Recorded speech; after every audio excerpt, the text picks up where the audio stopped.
Nobody saw them coming. On a Tuesday morning in April, the Valkyrie ships appeared without warning in Earth's orbit, black, angular vessels that blocked out the sun as they positioned themselves over major cities. Frank Kelly was enjoying his coffee at the military base when the alarms started blaring. As head of Earth Defense, he ran to the command center where screens showed the massive alien fleet. "What are we looking at?" Frank asked, his voice steady despite the chaos around him. "Unknown vessels, sir. They're not responding to any communication attempts," replied Susan Ward, his communications officer. Before Frank could issue orders, bright beams of energy shot down from the alien ships. Washington, London, Beijing, all hit simultaneously. Millions dead in seconds. "Get me every fighter we have in the air," Frank ordered, "and contact the president." The human response was brave but futile. Earth's most advanced jets and missiles barely scratched the alien hulls. The Valkyrie, as they later identified themselves, seemed almost amused by humanity's resistance. On the U.S. Challenger, Commander Lisa Young watched her radar fill with enemy signatures. All pilots engage defensive pattern delta, conserve ammunition, and focus fire on the smaller ships. Her squadron fought valiantly, but one by one, they'd vanished from her screen. Lisa gritted her teeth and pushed her fighter to its limits, diving beneath a Valkyrie cruiser. She noticed something strange, a fluctuation in the alien ship's shields when it fired its main weapon. "This is Commander Young to all remaining forces. The enemy shields weaken when they fire. Time your attacks accordingly." Miles away at the Colorado Research Facility, Dr. Ryan Peters worked frantically. As Earth's leading genotechnologist, he'd been preparing for this possibility. Not that anyone had believed him. "Nancy, hand me the prototype," he said to his assistant. The device they'd built by reverse engineering fragments from a crashed alien scout ship years ago. A crash the public never knew about. The small device hummed to life in his hands. "If I'm right, this will disrupt their targeting systems," Ryan explained as he connected it to the base's main antenna. Back in orbit, Lisa's discovery was making a difference. Her remaining pilots timed their attacks perfectly, bringing down 3 smaller Valkyrie ships. But it wasn't enough. The aliens adjusted quickly, changing their firing patterns. At the Pentagon, now relocated to an underground bunker, Frank received the casualty reports. Half the world's military forces destroyed in 6 hours. "Sir, we're receiving a transmission from the aliens," Susan said. The screen flickered, revealing a humanoid figure with pale, translucent skin and large black eyes. When it spoke, its words were somehow perfectly translated. "Humans, your resistance is noted. Unexpected, but irrelevant. Your world is now property of the Valkyrie Collective. Surrender your resources and accept your place as our servants, or face extinction." Frank stood tall, despite knowing they were broadcasting to a force that could easily destroy them. "This is Earth. We do not surrender to threats. We will defend our home." The alien seemed to smile, a terrible sight. "Your species has spirit. We will enjoy breaking it." The transmission ended, and Frank turned to his remaining officers. "Get me everything we have left, and find Commander Young. Her discovery might be our only hope." In Colorado, Ryan's device was working. Valkyrie ships above Denver were missing their targets, their deadly beams hitting empty land instead of the city.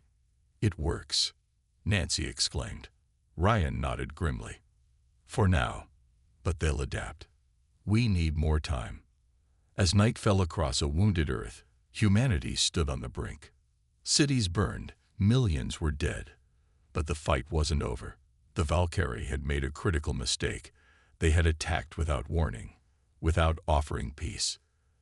They didn't understand that humans, when pushed to the edge, were at their most dangerous. 3 days after the initial Valkyrie attack, Admiral Samantha Collins stood in the underground command center beneath the Rocky Mountains. The room was silent as she placed her palm on the scanner. "Voice authorization required," said the computer. Admiral Samantha Collins. Authorization Phoenix Alpha 1. Red lights flashed as steel doors slid open. Few people knew about the Phoenix Protocol. It had been created after the government found an alien craft in the desert 60 years ago. "Is this really necessary, Admiral?" asked General Peter Wells. "We've lost half our forces already." Samantha's face remained stone cold. "The Valkyrie think they know what humans are capable of. They're wrong." She led a small group down a long corridor to a massive vault door. Beyond it lay humanity's greatest secret, a research facility where scientists had been adapting alien technology for decades. Dr. Alan Garcia greeted them. "Admiral, we've been expecting you." He was young for his position, but brilliant. "The Phoenix systems are ready for deployment." On the main screen, he showed them schematics for weapons and defense systems far beyond what the public believed possible.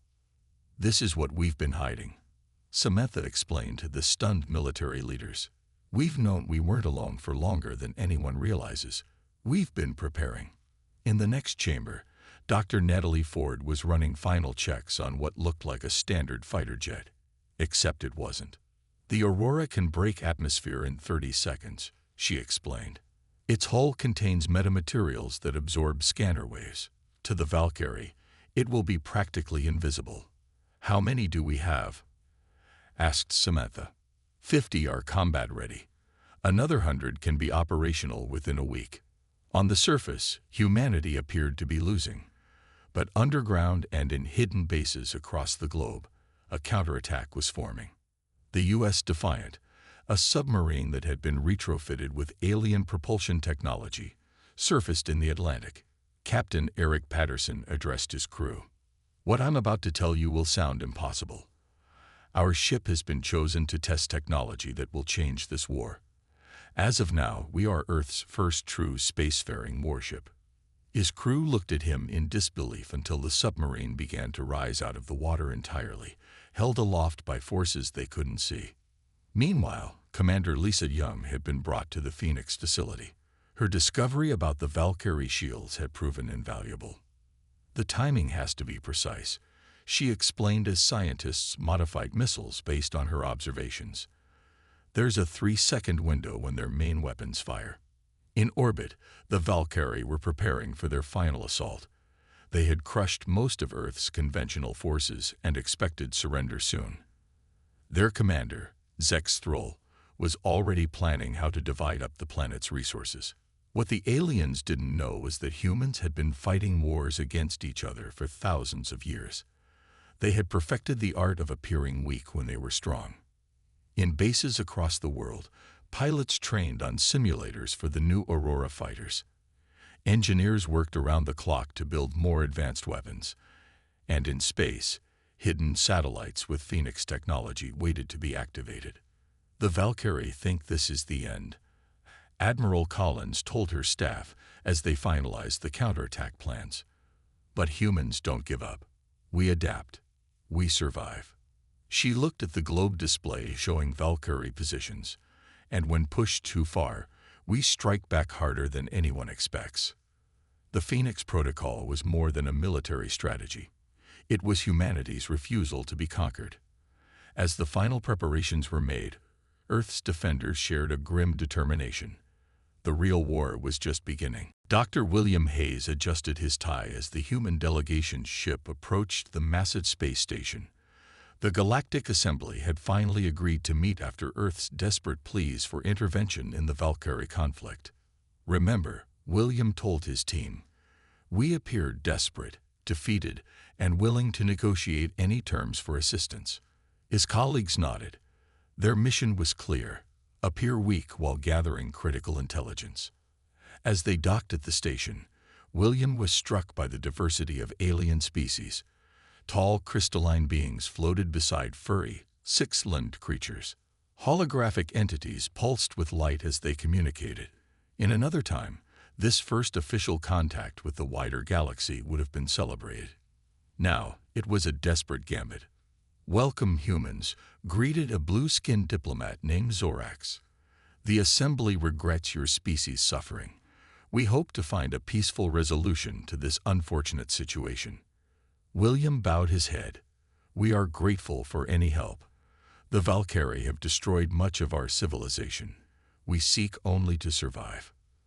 As the diplomatic talks proceeded in grand chambers, Lieutenant Grace Miller was executing the mission's true purpose. Slipping away during a recess, she changed into maintenance coveralls stolen from the station's laundry facility. Grace moved through service corridors, following directions from the tiny earpiece connected to Earth's most advanced AI. The station's security was focused on the diplomatic meeting, not on a single human in workers' clothes. "The Valkyrie delegation is on level 7, the AI whispered in her ear. Section 42B. At the diplomatic table, William was learning troubling truths. "While we sympathize with Earth's plight," a tentacled representative named Quinn explained, "direct intervention against the Valkyrie would violate our neutrality principles." "Even as they commit genocide?" William asked, careful to keep his voice meek despite his rising anger. The representatives shifted uncomfortably. A reptilian diplomat leaned forward. "The Valkyrie have agreements with many assembly members, trade deals, defense pacts." "You mean they've threatened you too?" William said. No one denied it. Meanwhile, Grace had reached the Valkyrie ship docked at the station. Using technology developed under the Phoenix Protocol, she bypassed the security and slipped aboard. The ship was eerily empty. Most of the crew was at the assembly meeting. Grace found the command center and plugged a small device into their main computer. It looked like a simple flash drive, but contained Earth's most sophisticated hacking system. "Download initiated," the AI confirmed. Estimated time, 3 minutes. Back at the meeting, William was still playing his role. "We understand the Assembly's reluctance. Perhaps we could offer Earth's resources in exchange for protection." The aliens looked intrigued. Exactly as planned. Let them think humans would bargain away their planet. Grace's heart pounded as the download completed. She was about to leave when a door opened and a Valkyrie officer entered. He stared at her in shock before reaching for his weapon. Grace moved faster, using the combat training she'd received. The Valkyrie fell unconscious, but she knew the ship would soon discover the intrusion. "Mission accomplished," she whispered into her communicator as she raced back toward the diplomatic section. The data she'd stolen revealed the horrifying truth. The Valkyrie planned to harvest Earth, not just for resources, but for human biological material. They considered human adaptability a valuable trait to be extracted and incorporated into their own genetic engineering. As the human delegation prepared to leave, William received Grace's report. His face remained diplomatic, but inside he felt cold fury. The Assembly knew about the Valkyrie's true intentions and had chosen to remain silent. "We thank the Assembly for its consideration," William said formally. "Earth will reflect on your advice." As their ship departed, William looked at his team. "Did we get everything we needed?" Grace nodded, holding up the data device. "Their entire battle plan, and proof that the Assembly has been complicit in multiple species extinctions." William's expression hardened. "Then it's time for Phase 4. The Valkyrie think they're hunting us. They're about to learn they've awakened something far worse." The Valkyrie fleet surrounded Earth, their ships blocking out the stars. After 2 weeks of fighting, human resistance appeared to be crumbling. The alien commander, Zex Thrall, watched with satisfaction as his forces moved into position for the final assault. "Begin the harvest sequence," he ordered. "Their defenses are broken." What the Valkyrie didn't know was that Earth had been waiting for exactly this moment. At the Phoenix Protocol headquarters, Dr. Catherine Nelson stood before the world's remaining military leaders. Her hands trembled slightly, but her voice was firm. "For nearly a century, we've been studying the crashed alien ships. Not just the Valkyrie, but 7 other species that visited Earth throughout history." She activated a holographic display showing technologies beyond anything the public had ever seen. "We needed the Valkyrie to commit fully to the invasion. Now they have." Around the world, hidden installations powered up. In orbit, satellites that had appeared dead suddenly activated, their true purposes revealed. Admiral Collins spoke next. The Valkyrie believe our ships can't match their speed or firepower. They're about to learn how wrong they are. She turned to the communications officer. Send the signal. Across the globe, disguised bunkers opened to reveal launch platforms. What emerged weren't conventional missiles, but sleek craft that moved in ways that defied physics. On the U.S. Defiant, now in high orbit after its transformation, Captain Eric Patterson gave the order to engage. His ship, once a submarine, now phased through Valkyrie sensor nets like a ghost. Target their command vessels, he ordered. Activate the temporal disruptors. The weapons that fired weren't designed to destroy through force, but to distort the fabric of space-time around their targets. Valkyrie ships found themselves moving in slow motion, trapped in bubbles where time flowed differently. Zexthrol watched in horror as his fleet's formation collapsed. Impossible. Their technology can't be this advanced. Dr. Catherine Nelson had spent her life preparing for this day. The device she'd helped create, the Cronus Field Generator, was humanity's greatest achievement. It didn't just attack matter. It attacked reality itself. The Valkyrie assumed our development followed a linear path like theirs, she explained to observers. They didn't understand that humans make our greatest advances during crisis. Pilots in Aurora fighters swarmed through the confused Valkyrie fleet. Their vessels, incorporating technology from multiple alien civilizations, outmaneuvered the invaders with ease. In the main battle, the Valkyrie launched desperate counterattacks. Several human cities took direct hits, adding millions more to the casualty count. But the tide had turned. Commander Lisa Young led the attack on the Valkyrie flagship. Remember, 3-second window when they fire. Hit them then. Her squadron timed their assault perfectly. When the massive alien vessel discharged its main weapon, 50 Aurora fighters struck simultaneously. The flagship's shields collapsed, and the ship split apart in a blinding explosion. On Earth, civilians watched in awe as the night sky lit up with the destruction of the Valkyrie fleet.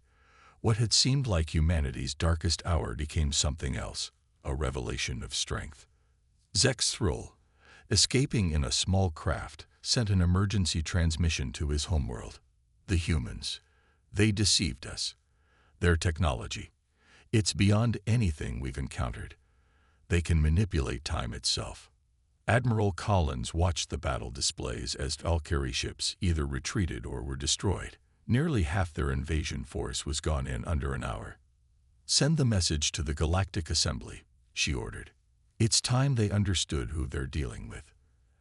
As the transmission went out, Dr. Nelson stood quietly by a window, watching the flashes of light in the sky. We gave them every chance for peace, she said softly. Now they'll learn why human history is filled with tales of gods who feared the wrath of mortals. The revelation was complete. Humanity had not just survived, it had been preparing for this moment for generations. And the galaxy was about to receive a warning it would never forget. The Grand Chamber of the Galactic Assembly fell silent as Admiral Samantha Collins appeared on the massive viewscreen. Behind her stood a row of human officers, their faces grim and determined. The various alien representatives shifted nervously in their seats. Representatives of the Galactic Assembly, Samantha began, her voice calm yet carrying unmistakable authority. You have witnessed what happened to the Valkyrie invasion force. That was merely a fraction of our capability. The blue-skinned diplomat Zorax rose to speak. Admiral Collins, the Assembly is alarmed by the level of technology Earth has displayed. Such weapons violate several galactic conventions. Conventions you never extended to protect us, Samantha replied. You left us to die. On cue, Dr. Catherine Nelson stepped forward. For the scientific representatives present, let me explain what you witnessed. The Cronus technology doesn't just attack ships. It attacks the fabric of space-time itself. She pressed a button, and a holographic display showed a small, uninhabited star system. To demonstrate our sincerity, we've positioned a single device at these coordinates. The aliens watched in horror as a small star began to collapse, its light twisting inward before stabilizing as a controlled miniature black hole. That was one device, remotely activated, Catherine continued. We have placed 300 similar devices throughout known space. The assembly erupted in panic. The chairperson, a crystalline entity named Voxtai, raised all four arms for silence. This is unprecedented aggression. You threaten the entire galaxy. Captain Jason Murphy, leading the strike team that had secretly placed the devices, stepped forward. We don't threaten. We warn. Your assembly stood by while the Valkyrie attacked us. How many other species have you abandoned to their predation? His question was met with uncomfortable silence. Meanwhile, the human strike team had reached the Valkyrie homeworld. Their ships, cloaked with technology beyond detection, moved into position. They didn't come to destroy, but to broadcast a message that couldn't be ignored. Back in the assembly, Dr. Paul Wilson addressed the gathered species. Throughout human history, we've fought countless wars among ourselves. We've developed the art of conflict to levels you can't comprehend. He looked around the room, making eye contact with various representatives. But we've also learned the value of peace. We prefer it. We seek it. But when threatened, there is no species more dangerous than humans. The screens shifted to show human history, ancient battles, modern wars, and finally the devastating first days of the Valkyrie invasion. You watched millions of us die, Paul continued. You calculated it was safer to let us be destroyed than to oppose the Valkyrie. That calculation has changed. At that moment, every Valkyrie military installation across 3 sectors received the same message. A countdown timer, ticking down from 1 hour. In the assembly, Admiral Collins delivered humanity's terms.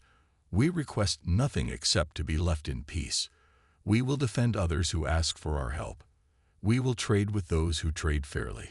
But we will never again allow anyone to threaten our existence. The Valkyrie leader, Supreme Commander Kraz, burst into the assembly chamber. The humans have penetrated our defenses. They could have destroyed our world, but left only a warning. His admission stunned the gathered representatives. This is what humans do, Samantha explained. We give one warning. The Valkyrie ignored it. You've now received yours. As the assembly watched, the countdown timers on Valkyrie military bases reached 0. Instead of destruction, each base found its weapons systems completely deactivated, their technology rendered useless by targeted electromagnetic pulses. We could have killed them all, Samantha said quietly. Remember that. As the transmission ended, the assembly representatives looked at each other in a new light. The galaxy had changed forever. Humanity wasn't just another species to be cataloged or exploited. It was a force that could reshape reality itself. And they had just issued their first and final warning. The Galactic Assembly had been in emergency session for 3 days. Representatives from hundreds of civilizations debated humanity's ultimatum, while human delegates watched silently from their assigned section. Dr. William Hayes led the Earth contingent, his face revealing nothing of his thoughts. Supreme Commander Kraz of the Valkyrie stood to address the assembly. His pride was wounded, but his people's military power had been neutralized. He needed allies. The humans deceived us all, he declared. They hid their true capabilities. They must be contained before they conquer us all. William remained seated, letting the accusations flow. The evidence gathered by Lieutenant Grace Miller was ready, waiting for the perfect moment. Zorax, the blue-skinned diplomat who had first welcomed humans to the assembly, rose next. Perhaps negotiations can still. A sudden commotion interrupted him as Valkyrie special forces burst into the chamber. Their weapons targeted the human delegation. This ends now, snarled a Valkyrie captain. The assembly has failed to act, so we will. Before anyone could react, the Valkyrie fired. Energy beams streaked across the chamber and passed straight through the human delegates as if they weren't there. William smiled as his holographic projection flickered. Did you really think we'd be physically present after discovering your complicity in genocide? From orbit, Admiral Collins watched the assassination attempt fail. She turned to Captain Eric Patterson. They've made their choice. Implement the response. Across 3 sectors of space, the true extent of humanity's technological advantage became clear. The Valkyrie's remaining military installations, shipyards, and defense grids simply shut down. The technology humans had secretly incorporated into their systems during Grace's infiltration activated, rendering their entire war machine inert. Back in the assembly, the real Dr. Paul Wilson appeared on the main screens. We've discovered evidence that the assembly has been complicit in the Valkyrie's actions for centuries. The chamber erupted as Paul displayed records showing how assembly members had directed the Valkyrie toward expendable civilizations, allowing them to conquer and destroy while maintaining the assembly's illusion of peaceful neutrality. 17 species, Paul continued, his voice cutting through the chaos. 17 civilizations wiped out while you watched and did nothing. In Earth orbit, the U.S. Defiant deployed a new kind of satellite around the planet. These weren't weapons but markers, declaring Earth protected territory under what humans call the Omega Protocol. Admiral Collins addressed her officers. For too long, humanity feared we were alone in the universe. When we discovered otherwise, we hoped for friendship. What we found instead was a galactic community willing to sacrifice others for their comfort. On the assembly station, the Valkyrie delegation was being detained by their former allies, now desperate to distance themselves from the failed assassination attempt. Dr. William Hayes finally stood to address the chamber. Humanity has a long history of warfare, but also of reconciliation. We'd fought ourselves more viciously than any alien ever could, yet we've also built peace from the ashes of our conflicts. He walked to the center of the chamber, commanding attention. We prefer peace, but make no mistake, we excel at war. The choice is yours. The assembly representatives looked at each other, then at the humans. For millennia, they had maintained a careful balance of power, with stronger species subtly controlling weaker ones. Now everything had changed. What are your terms? Asked Voxtai, the crystalline chairperson. William's response was simple. Mutual respect or mutual destruction. There is no middle ground. As demonstrations of the Cronus technology continued in distant, uninhabited systems, the assembly began to understand. Humans weren't interested in conquest. They wanted genuine peace, with the strength to ensure it. We will draft a new compact, Vox T announced, with Earth as a full member. William nodded, but his eyes remained cold. Not just a member, a guarantor, because someone must finally stand for the vulnerable. The galaxy's power structure was crumbling, and from its ruins, something new was emerging, forged by a species that had been underestimated for the last time. The Treaty of Sol was signed 1 month after the Valkyrie surrender. Representatives from over 500 galactic civilizations gathered at a newly constructed space station orbiting Earth's moon. The massive structure gleamed in the sunlight, a symbol of humanity's new role in the cosmic order. Admiral Samantha Collins watched from the observation deck as alien dignitaries arrived in vessels of every shape and size. Some came eagerly, others reluctantly, but all came. Never thought I'd see this day, she said to Dr. Catherine Nelson, who stood beside her. Catherine nodded. We prepared for war for so long. It's strange to be building peace instead. The treaty itself was remarkably simple. Earth would remain sovereign and protected territory. Humans would share some of their technological advances, but never the Cronus weapons. In return, the assembly would restructure itself with new protections for developing worlds. Commander Elizabeth Taylor had been selected to lead the peacekeeping force that would enforce the treaty. Her ships, a mix of human and reformed alien vessels, patrolled the borders of previously threatened systems.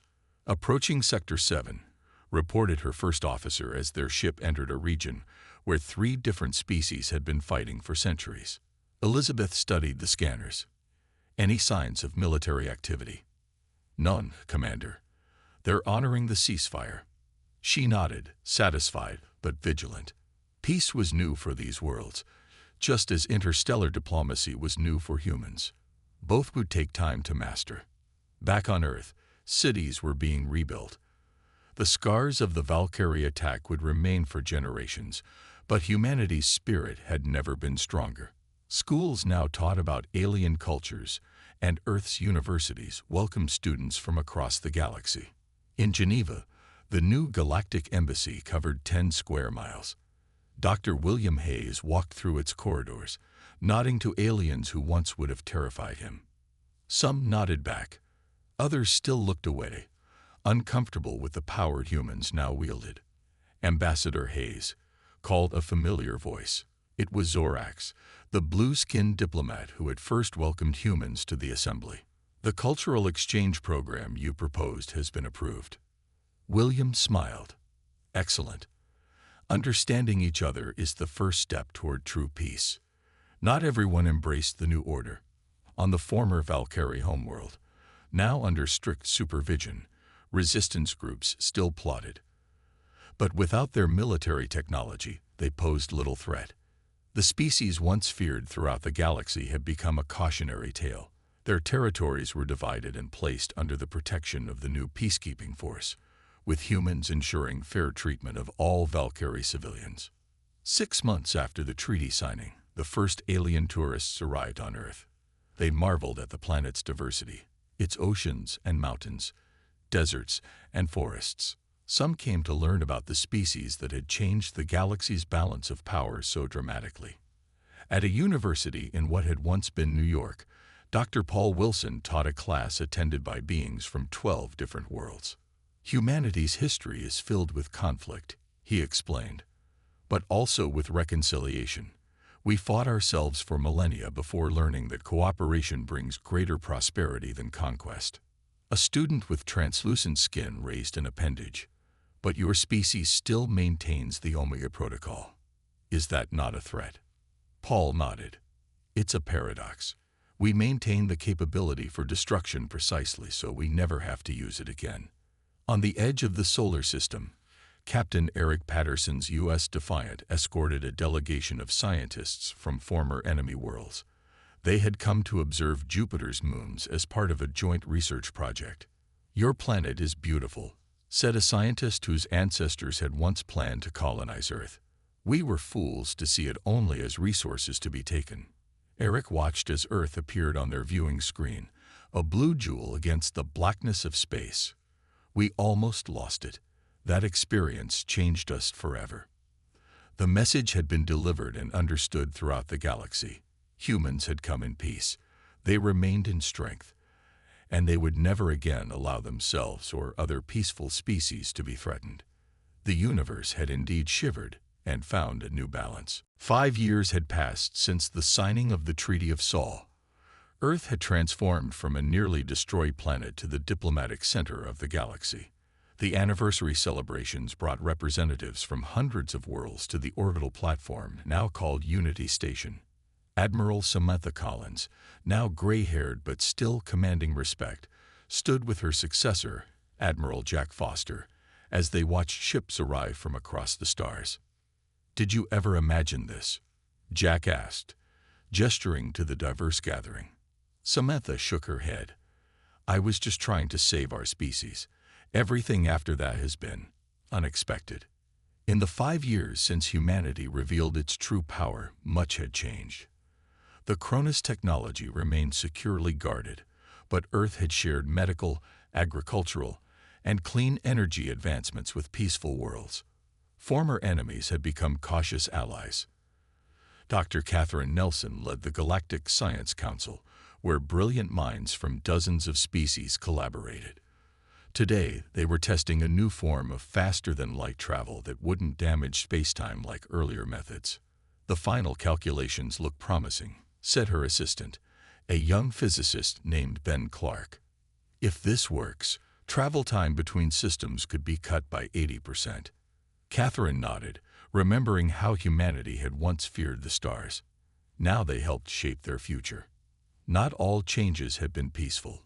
On a distant mining colony, Commander Elizabeth Taylor's peacekeeping force had discovered a troubling development. A faction calling themselves The Purity had emerged, comprising extremists from multiple species who resented Earth's new influence. "They've been stockpiling weapons," Elizabeth told her team as they prepared to investigate, "and spreading propaganda about humanity secretly planning to conquer the galaxy." Her second-in-command, a reformed Valkyrie named Kex, who had rejected his species' violent past, looked concerned. "They do not understand. Humans could have destroyed us all, but chose not to." Elizabeth checked her gear. Some people prefer fear over understanding. Back on Earth, in the rebuilt city of Chicago, an alien child from the Novan species played in a park alongside human children. His parents watched nervously. They were among the first family units permitted to settle on Earth. "They accept him so easily," the Novan father said to Dr. William Hayes, who had helped create the integration program. William smiled. "Children don't learn prejudice until we teach it to them. That's something we're trying not to repeat." In deep space, beyond the established trade routes, Captain Eric Patterson and the U.S. Defiant were investigating an anomaly. Strange energy readings had been detected from an unexplored region. "Anything on sensors?" Eric asked his science officer. "Nothing concrete, sir, but the pattern seems artificial." Eric frowned. Despite 5 years of peace, humanity remained vigilant. The galaxy was vast, with many secrets still undiscovered. "Maintain distance, but continue monitoring, and alert Earth Command." The message reached Dr. Paul Wilson during a diplomatic dinner. He excused himself to review the findings, his expression growing serious as he studied the data. "Is it them?" asked Jack Foster, who had joined him. Paul nodded slowly. "The energy signature matches what our deep space probes detected 2 years ago. It seems the others are finally responding to our presence." Beyond the known galaxy, something ancient had stirred. Humanity's display of the Cronus technology had sent ripples through space-time that attracted attention from beings who had watched the rise and fall of countless civilizations. As the anniversary celebrations continued, few knew that Earth now faced its greatest challenge yet. Humanity had warned the galaxy and established peace among known species. But the true test was approaching, one that would determine whether humans were truly ready to join the cosmic community of truly advanced beings. The universe had shivered at humanity's warning.